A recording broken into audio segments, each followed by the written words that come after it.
Back when I previewed Elden Ring Nightreign, I kept asking myself one question: what the heck am I playing?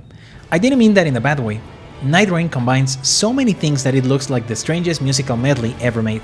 It is a Souls-like, a roguelike, a battle royale-ish like in a way, all mixed together with light RPG elements and a narrative. In truth, it is challenging to encapsulate Nightreign in one genre only.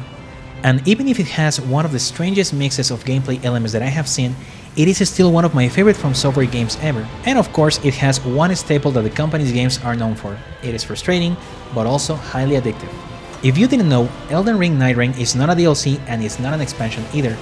It is a standalone game that has solid gameplay mechanics, an interesting roguelike loop, more unlockables that I can count, excellent character building mechanics, and even a narrative for players to pursue.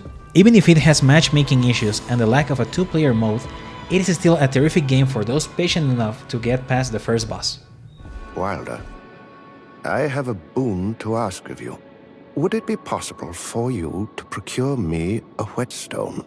I consider it my inviolable duty to keep everyone's armaments in tip-top shape, but I'm afraid there's very little life left in the stone I have here. You have a discerning eye, do you not? To everyone's surprise, Elden Ring Nightreign features an actual narrative, or rather 8 of them. As you can expect from any From Software game, the overarching narrative remains cryptic, which at this point I won't even complain about it.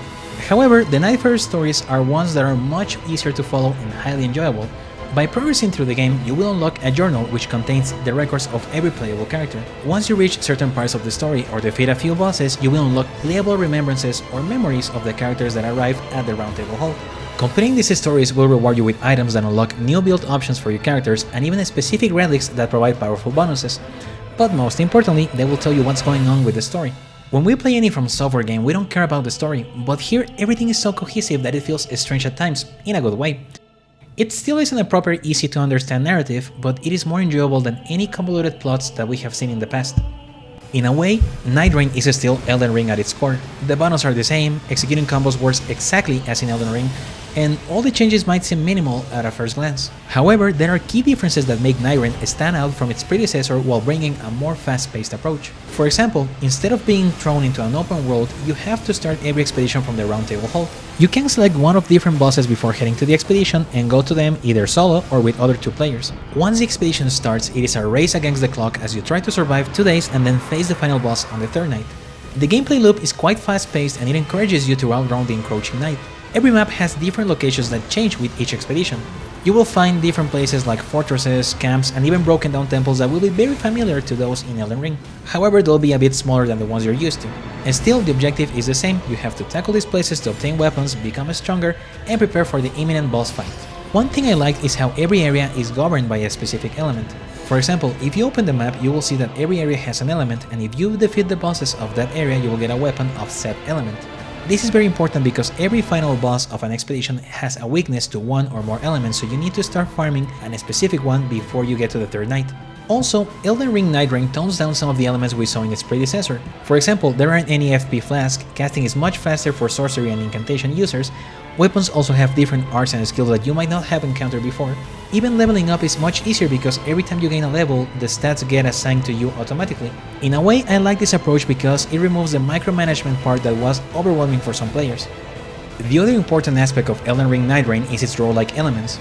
In every expedition you'll get 3 nights to reach the final foe. You start on a map surrounded by a circle that gets smaller as time goes on. Every day it will shrink twice, and the second time it will send you to one location where you will have to fight 1 or more bosses. If you manage to survive, you'll move on to the next day, which works exactly the same, with the big difference that after the 2nd night you will move straight to the final encounter. It is important to mention that the final bosses of each expedition are one of the most challenging that I have seen in any From Software game, including Sekiro. Whether you succeed or fail the expedition, you will always get rewards such as relics and currency that you can use at the Round Table Hall. The most important are the relics because these are the ones that will help you create a character build. Each Nightfarer has 3 different slots for relics. These items come in different colors and have stats that are generated randomly. Here's where the character building aspect comes into play. For instance, the Duchess is excellent at using sorceries or attacking with daggers that have status elements. If you want to go for sorceries, then you have to look for relics that increase your intelligence stat. But if you prefer to add effects like bleed or poison, then you have to increase your arcane stat. I like this because it provided a lot of build variety, and even if a lot of players use the same character, everyone will have a different setup. I do have to say that the RNG is not too friendly and people will have to grind a lot to find the perfect relic. However, when you do, you can create different loadouts and even use the same relic on different characters. Sadly, Elden Ring Nightreign isn't the perfect game. For starters, it doesn't have a 2-player mode, which is just terrible. While you can play the game offline and solo, and then with 3 players, there's nothing in between, and some players don't have 2 other friends to help them, or they don't like to play alone.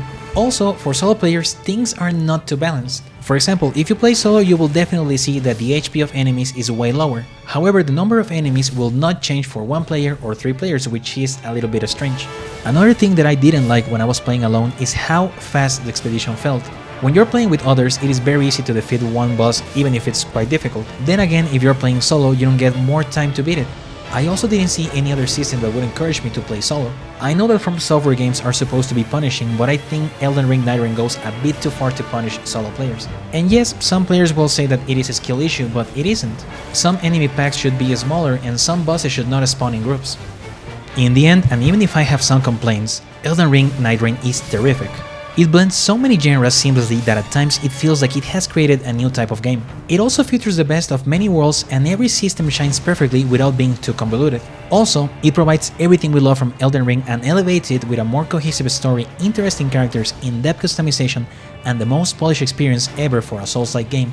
As someone who spent hundreds of hours in Elden Ring, this is precisely what I was waiting for. Nightreign gave me a new experience in a familiar land with well-known systems and the combat that I love, and yet it keeps it fresh by providing a highly addictive and rewarding gameplay loop. On top of that, the character building aspect is unmatched and it is more enjoyable than that of its predecessor. But beyond all of that, it is highly accessible for many gamers who were too afraid to explore the lands between. If Nightreign manages to fix some of the matchmaking and balance issues it has, we will have another masterpiece worthy of taking the Elden Throne. For that reason, we score Elden Ring Nightreign with a 9 out of 10. As always, remember to like and subscribe and visit thenerdstash.com for more game reviews.